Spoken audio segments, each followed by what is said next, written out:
Hola viajeros, hoy nos hemos venido hasta Villajoyosa para hacer el sendero de la costa. Ahora os lo iremos enseñando.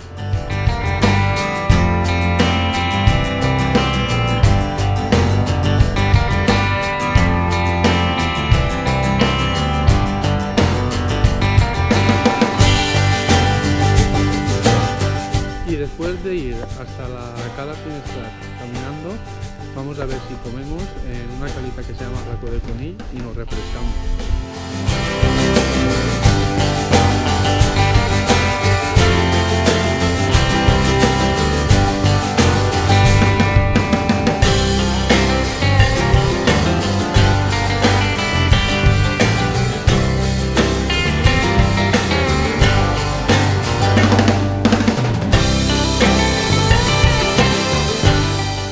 Otra rutita que llega a su fin.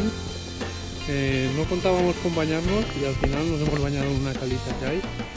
Y nada, preguntar a la familia qué tal ha ido. Bien. Hasta la próxima.